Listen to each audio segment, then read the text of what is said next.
wabarakatuh. Alhamdulillahirabbil alamin.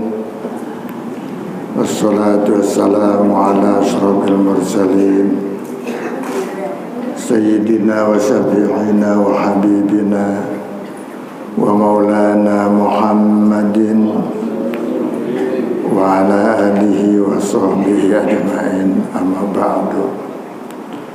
Rabbi shrah li sadri wa yassir li amri wahlul 'uqdatam min lisani yafqahu qawli.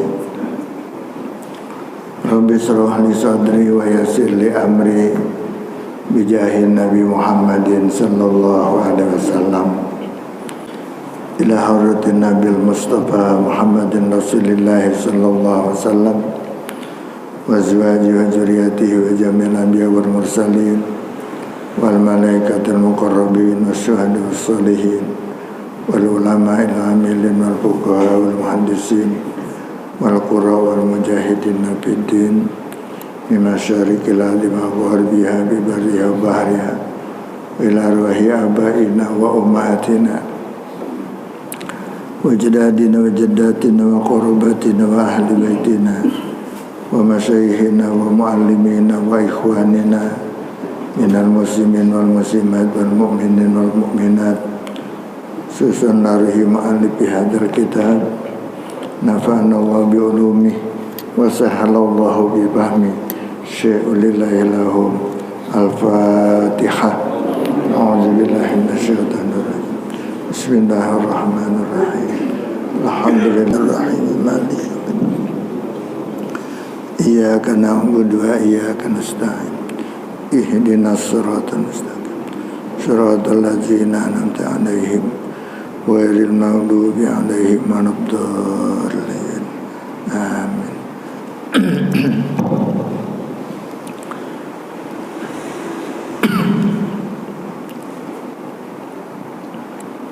Bismillahirrahmanirrahim. Qala al-muallif rahimahullahu ta'ala wa adama naf'a bi wa bi ulumihi bid darain amin. Wa salisuha, dan nomor tiganya dari peringatan dari suatu tanbihat antusabbihal rijalu bin nisa'i,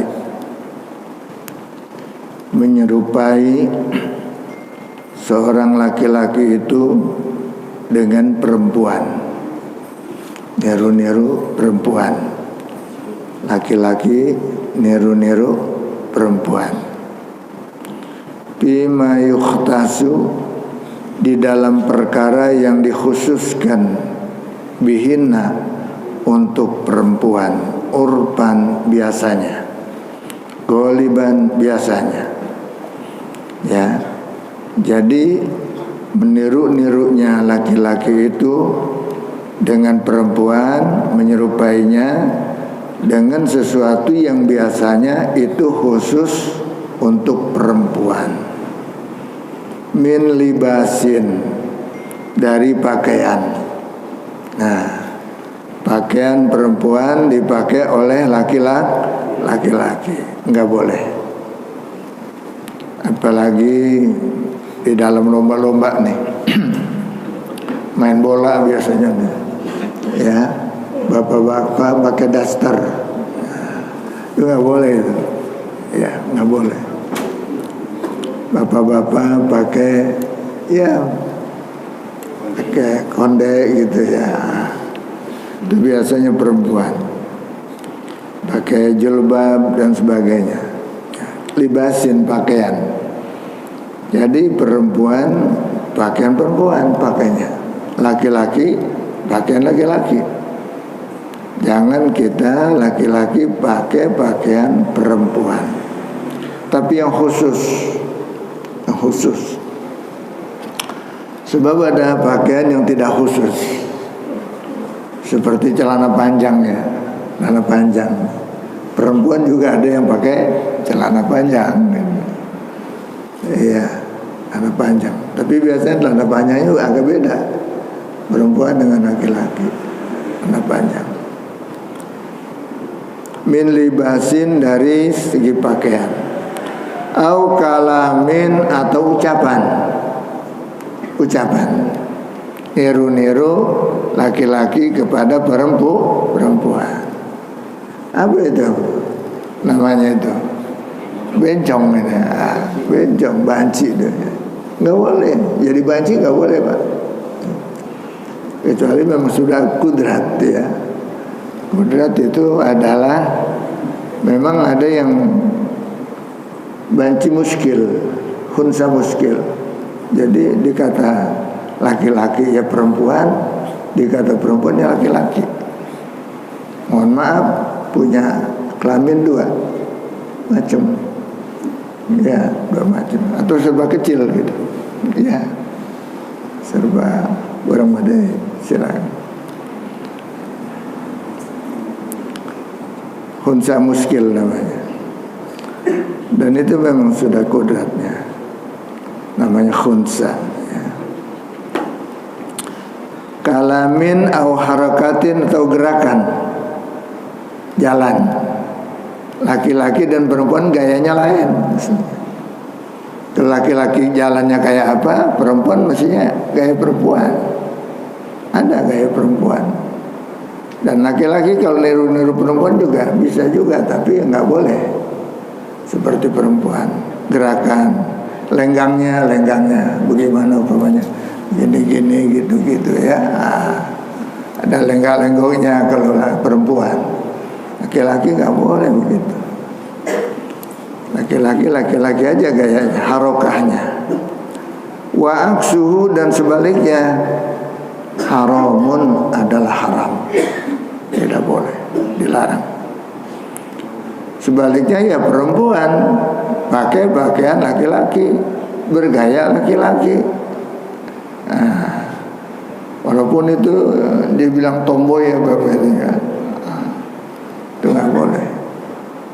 Jadi carilah perempuan itu cara perempuan, laki-laki cara laki-laki, baik pakaian, gerakan maupun ucapan. Paminat tasabbuhi, maka daripada yang menyerupai al-muharram yang diharamkan adalah khutbur rajuli yadahu, ya memakai celah, memakai apa itu, kalau kayak kita tuh pacar gitu ya, laki-laki pakai pacar yadahu, tangannya pakai pacar, warijlahu, dan juga kakinya, tapak kaki dipakai pacar, bil hanai, dengan hana, pakai hana pacar, bi ghairi ujrin, tanpa ada uzur. Kalau ada uzur boleh. Seperti pacar kan biasanya dipakai di kuku tuh ya, pakai di kuku, baik kuku tangan maupun kuku kaki. Itu ada hikmahnya. Hikmahnya itu bebas dari penyakit cantengan. Tahu cantengan ya? Cantengan. Kalau cantengan pakai aja itu Pak, kalau punya pacar, pakai itu, ya sembuh. Gampang itu sembuhnya. Ya, seperti ada yang punya kaki umpamanya rusak di kukunya kan kadang-kadang suka, maaf nih, kotor, suka bau tuh dari kukunya, di jempol umpamanya. Kan ada yang kaki gitu ya, yang kukunya rusak gitu sehingga bau dari kukunya. Itu bisa ditarik pakai pacar, sembuh itu, hilang. Ya, walaupun di kaki. Kan banyak orang yang kaki jempolnya itu ada kena itu. Kalau dicium bau itu ya, itu pakai itu. Kalau ada yang pulang haji umpamanya boleh pacar, bahkan pacar yang dari serbuk itu seperti itu, daun pacar yang ditumbuk tepung. Ya, itu bisa jadi. Tahu hana yang sudah sempurna udah jadi, ada juga hana yang udah jadi, yang udah basah itu ada, yang pakai dulu tinggal. Kalau dulu kan anak-anak kita tuh kalau ada yang pulang haji beli pacar, dia campur air, dia taruh di temperin, dibungkus gitu ya, dibungkus gitu. Kalau tidur gini aja, tidur gini aja ya. Iya, ya menurut gitu ya, dibungkus ya tisu. Itu pakaian perempuan, pada umumnya adalah perempuan yang pakai itu. Kalau perempuan boleh pakai itu, pantas ya. Tapi acar semacam itu, hana tuh menyerap ke dalam kuku. Jadi nggak bisa di kulit ya, menyerap ke kuku. Jadi ada kata kita kerok juga kuku kita masuk dia ke dalam, masuk. Jadi itu tidak menghalangi air wudhu. Tapi kalau pakai cutek di perempuan bisa pakai cutek, itu kayaknya seperti cat itu. Yang seperti cat, yang bisa dihilangin, bisa ditaruh.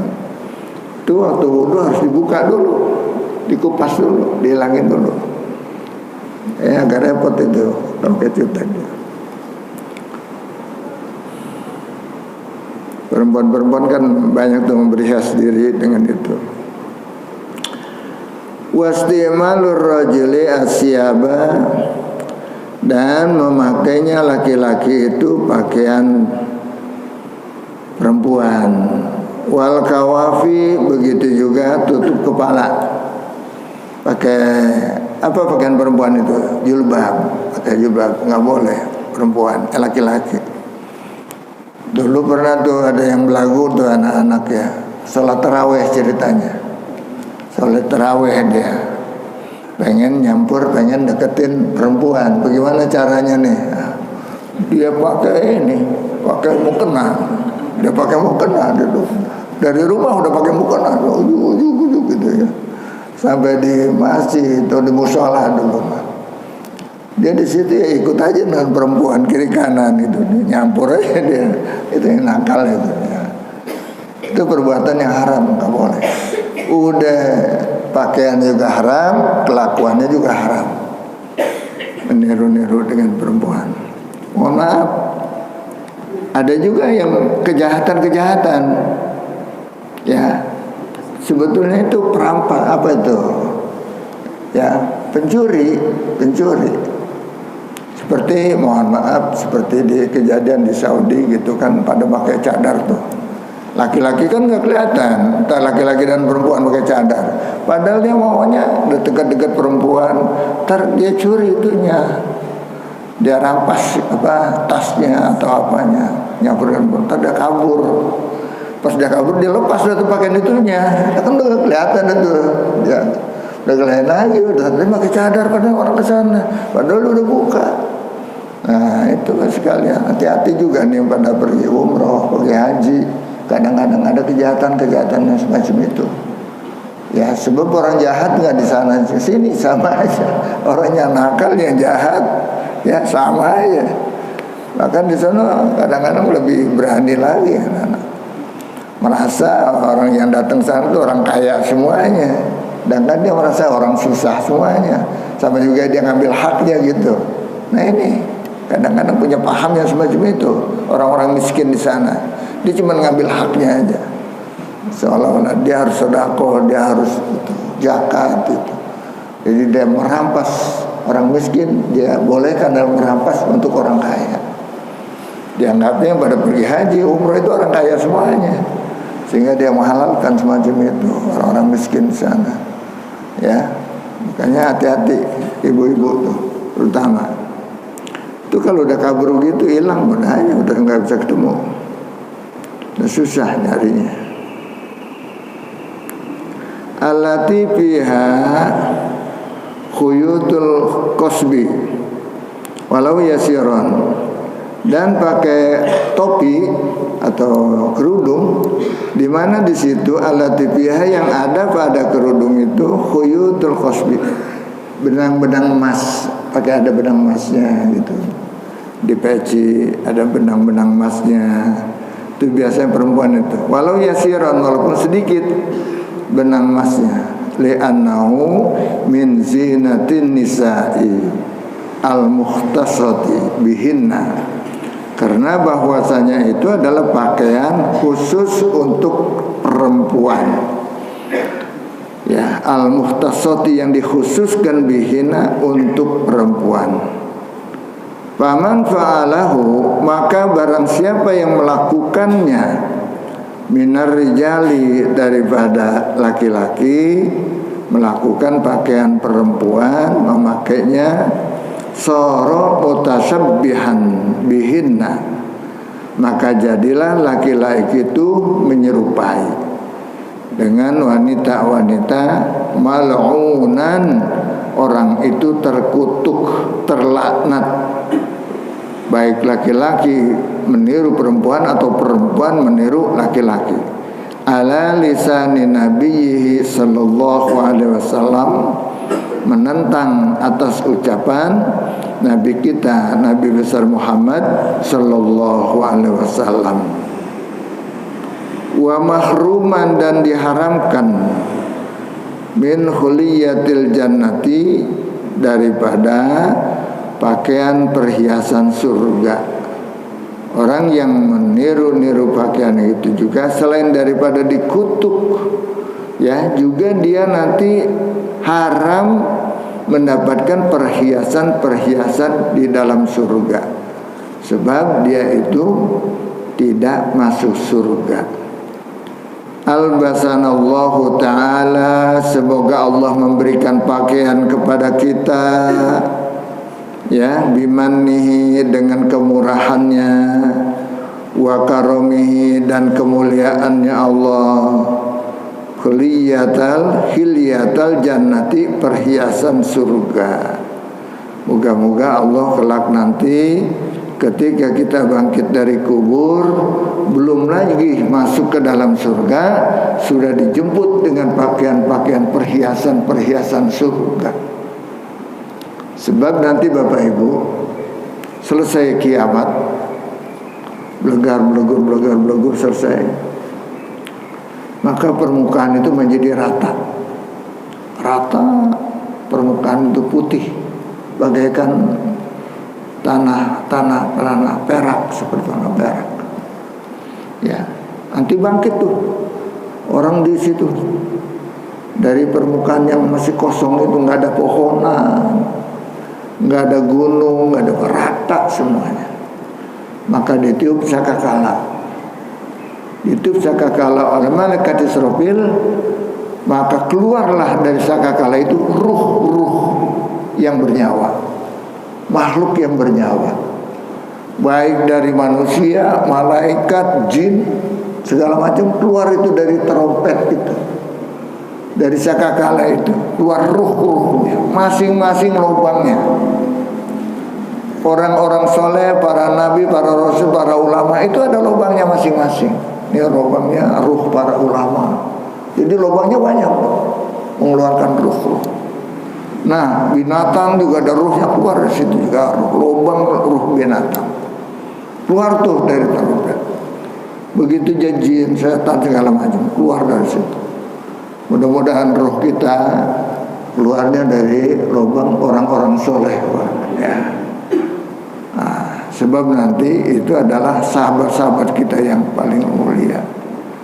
Mudah-mudahan yang semuanya di sini tergolong daripada orang-orang yang soleh, min ahlil jannah, daripada ahli surga.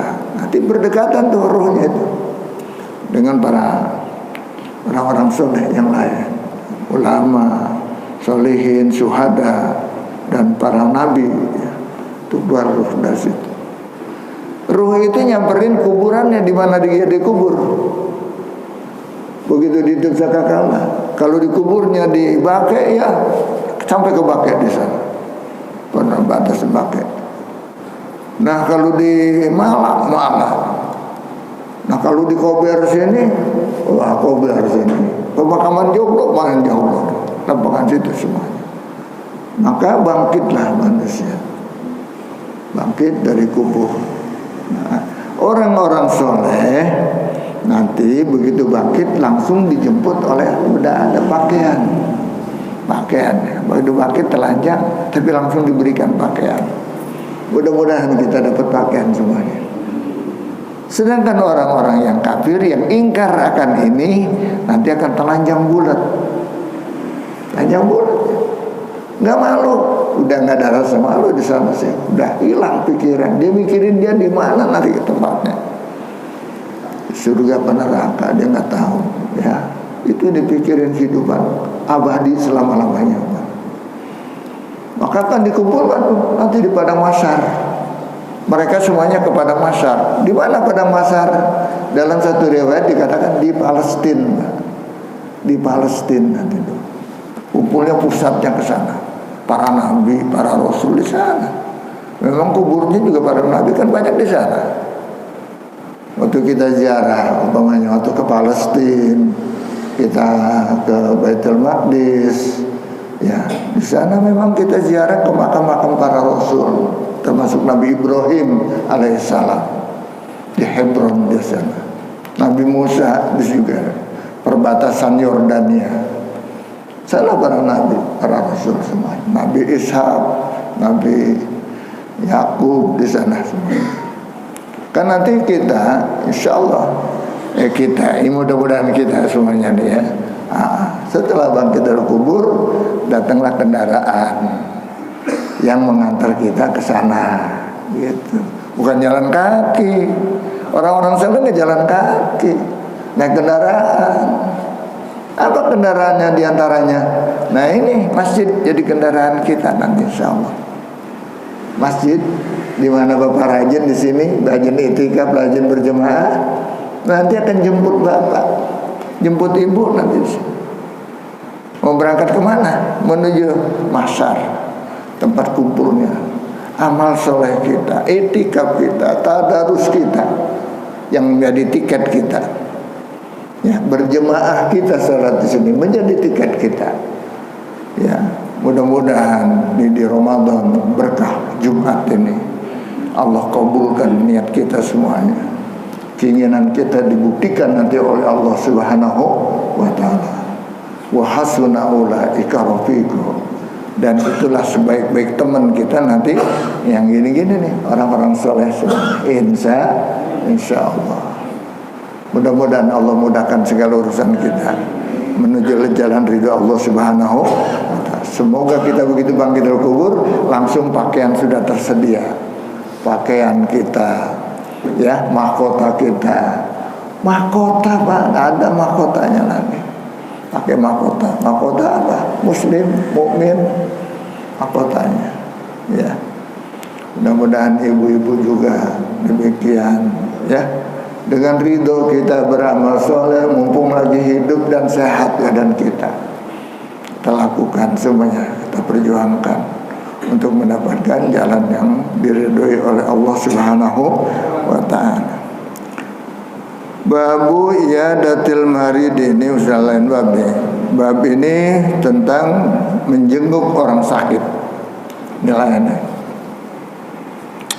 Akhraja telah meriwayatkan, telah mengeluarkan riwayat Muslimun, Imam Muslim, innallaha ta'ala, bahwasanya Allah Subhanahu wa taala yaqulu, berfirman. Ya, nanti Allah Subhanahu wa taala berfirman, berkata, ya, mengucapkan. Kapan? Yaumal kiamati, pada hari kiamat Allah akan berbicara dengan kita nanti pada hari kiamat. Nih sabda Rasulullah dalam hadis qudsi namanya. Kalau Allah yang berkata, apa kata Allah? Ya ibna Adam, wahai kaum manusia. Ya, kita nih ibnu Adam, anak keturunan Nabi Adam. Sebab orang yang pertama di dunia ini adalah manusia itu siapa? Nabi Adam alaihis salam. Maka manusia namanya ibnu Adam, anak keturunan Adam. Begitu. Apa kata Allah? Maridtu, aku telah sakit. Falam ta'udni, maka kamu tidak jenguk saya. Qala, maka berkata tuh ibnu Adam, ya Rabbi, wahai Tuhanku, kaifa a'uduka, bagaimana saya menjenguk Tuhan, menjenguk Tuhan, menjenguk kamu. Wa anta rabbul alamin, sedangkan kau adalah sebagai rabbul alamin. Bagaimana saya jenguknya? Qala, maka Allah Subhanahu wa taala menjawab. Ini nanti nih audiensi antara itu, hamba dengan Tuhannya. Ama alimta, tidakkah kamu tahu? Anna abdi fulanan, bahwasanya hambaku yang namanya si fulan marido, telah sakit. Ya, dia dirawat di rumah sakit atau dia di rumah, enggak ke rumah sakit. Ya, hambaku sakit. Falam ta'udhu, maka kamu tidak menjenguk dia. Ya, ada hambaku yang sakit kamu tidak tengokin, apalagi itu adalah saudaramu sendiri, apalagi itu adalah kawanmu sendiri, orang tuamu sendiri, bahkan kamu tidak tengokin dia. Amma alimta, apakah kamu tidak tahu?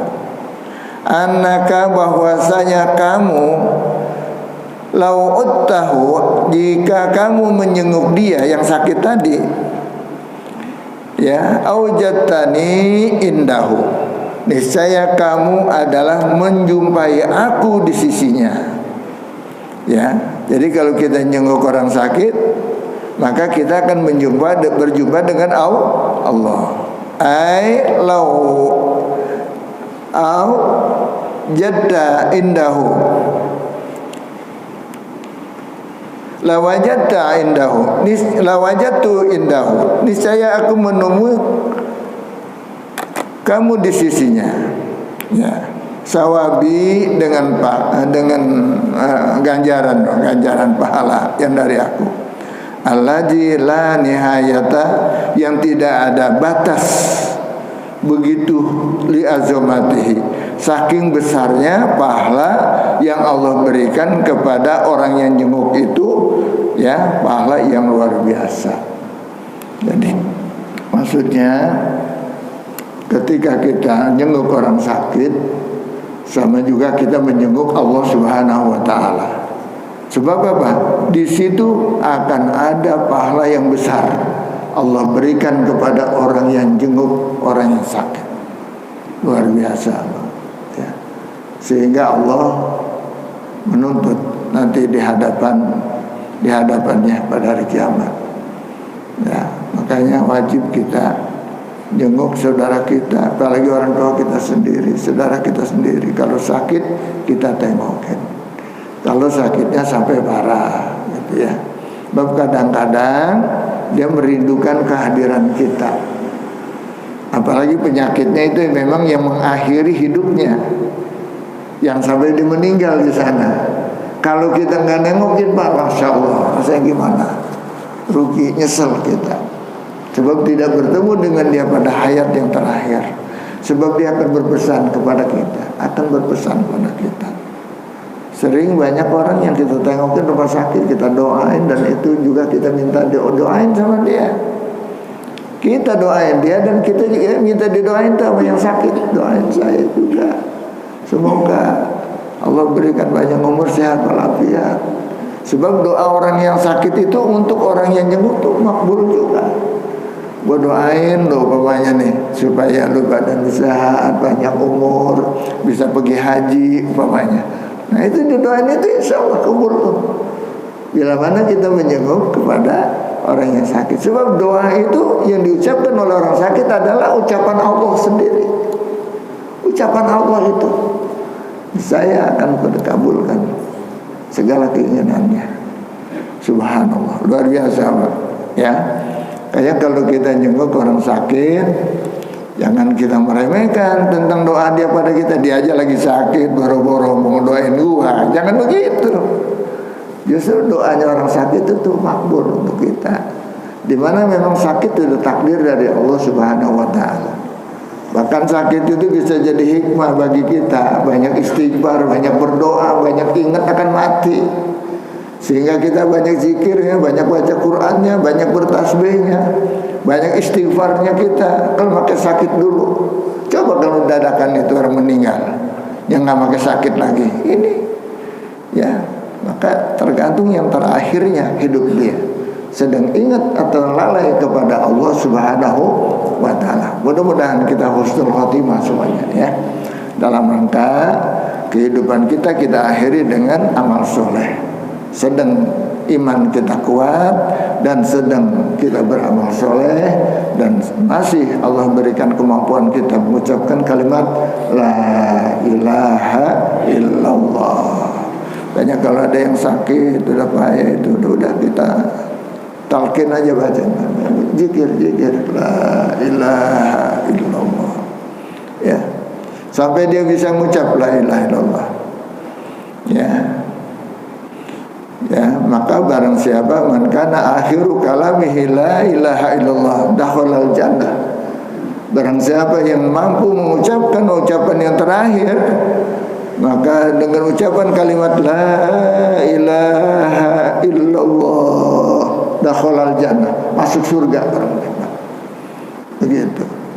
Dan mudah-mudahan kalau kita banyak zikir, mudah itu mencapai nanti, mudah.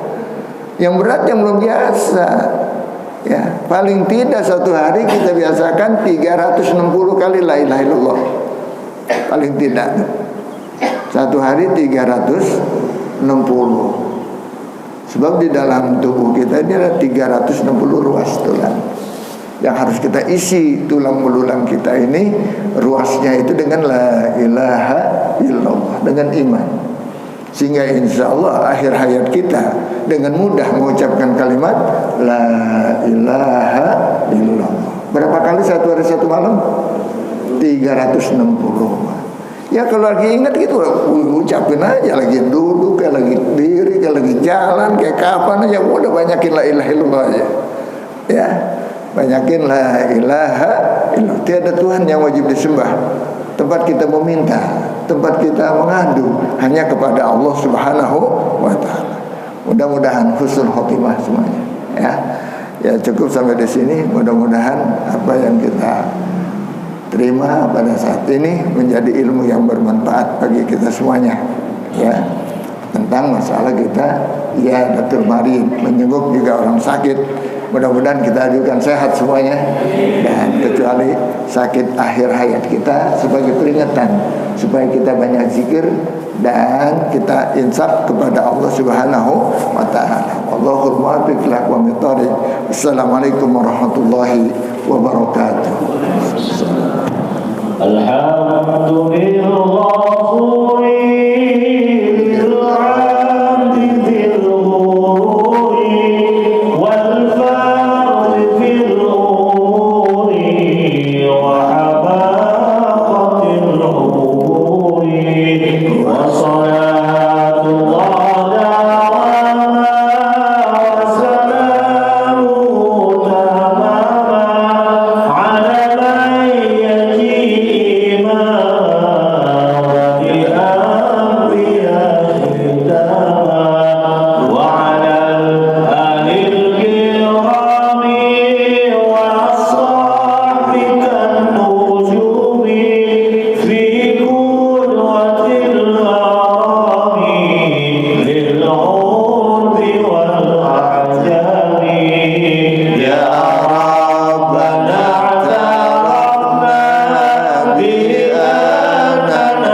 Terima kasih sudah berkunjung di channel ini. Jangan lupa untuk like, komen, dan subscribe agar tidak ketinggalan pada video-video menarik lainnya.